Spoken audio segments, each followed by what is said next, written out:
मुझे नहीं पता था कि देवर की शादी में मुझे एक ऐसा दोस्त मिलेगा जो मेरी लाइफ ही बदल देगा और मुझे सच्चे प्यार का एहसास कराएगा। मैं नमिता हूँ। मैं 32 साल की हूँ। मेरी शादी को 4 साल हो चुके हैं।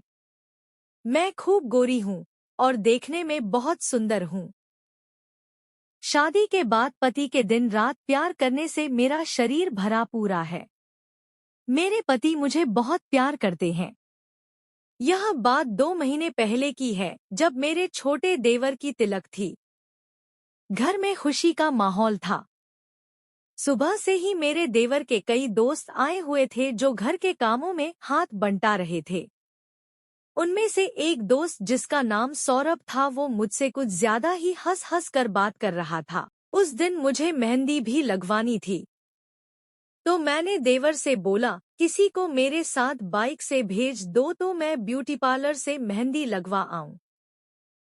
देवर ने तुरंत सौरभ को बाइक की चाबी दी और बोला कि मेरी नमिता भाभी को ब्यूटी पार्लर लेकर चले जाओ। वो खुशी खुशी तैयार हो गया। मैंने एक सूट पहना और उसके साथ बाइक से चल दी। वो मुझसे खूब हंसी मजाक कर रहा था और एकदम सटकर बाइक पर बैठा था। जब वो ब्रेक लगाता तो मैं आगे की ओर खिसक जाती और मुझे शरीर में कुछ कुछ होने लगता।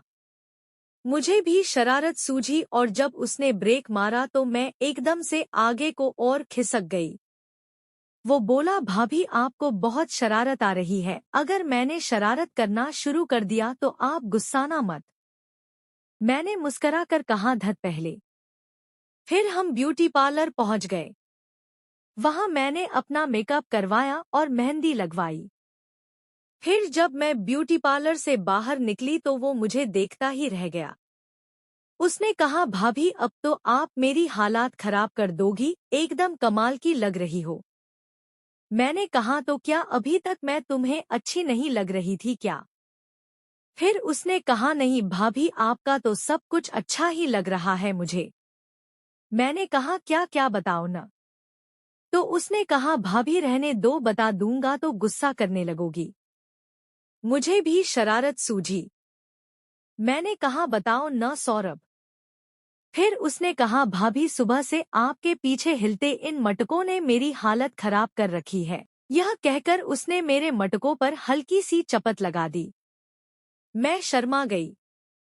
मैंने कहा तुम मेरे देवर के दोस्त हो और उसकी भाभी पर ही लाइन मार रहे हो। उसने कहा क्या करूं भाभी, आपके ये डिम्पल वाले गोरे गाल, आपके ये मस्त मटके और आपके ये हिलते बाल मुझे दीवाना कर रहे हैं। उसकी बातें सुनकर मुझे भी मस्ती छाने लगी। मैंने कहा धत पगले, मैं इतनी भी खूबसूरत नहीं हूँ। उसने कहा मौका मिला तो बता दूंगा कि आप कितनी खूबसूरत हो। मैंने कहा अच्छा अब बाइक स्टार्ट करो और घर चलो, देर हो रही है। वहां सब इंतजार कर रहे होंगे। और हम लोग घर आ गए। शाम को कई बार घर में मेरी नजरें उससे मिली और हम एक दूसरे को देखकर मुस्कुरा देते। 9 बजे तक देवर की तिलक का कार्यक्रम संपन्न हो गया। 10 बजे तक मेहमान विदा हो गया। देवर ने अपने दोस्तों को बोला कि तुम लोग सुबह से काम करके थके हो, अब यहीं सो जाओ और सुबह जाना। फिर सब लोग सोने की तैयारी करने लगे।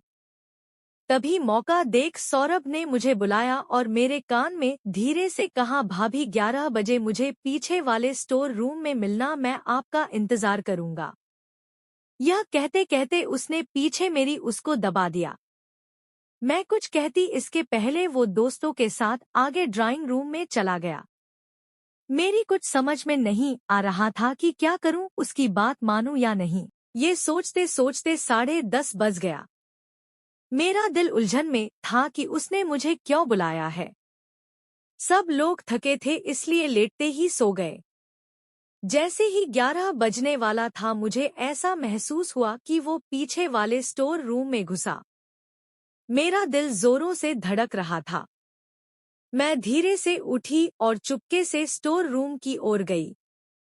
वहां पूरा अंधेरा था लेकिन साइड में एक पुरानी तख्त पड़ी हुई थी। वो उसी पर बैठा था। मेरे पहुंचते ही उसने मुझे अपनी ओर खींचकर बिठा लिया और मेरे कानों में धीरे से बोला, भाभी अब मैं आपको बताता हूँ कि आप कितनी सुंदर हो। फिर उसने मुझे प्यार करना शुरू कर दिया। मैं कसम सा रही थी और बोली, कोई आ गया तो हमारा क्या होगा। वो बोला, भाभी डरो मत, सब सो रहे हैं, कोई नहीं आएगा। वो एक हाथ से मेरे उसको दबा रहा था तो दूसरे हाथ से वो छूकर मेरी इच्छा और बढ़ा रहा था। मैं स्वर्ग का सुख अनुभव कर रही थी।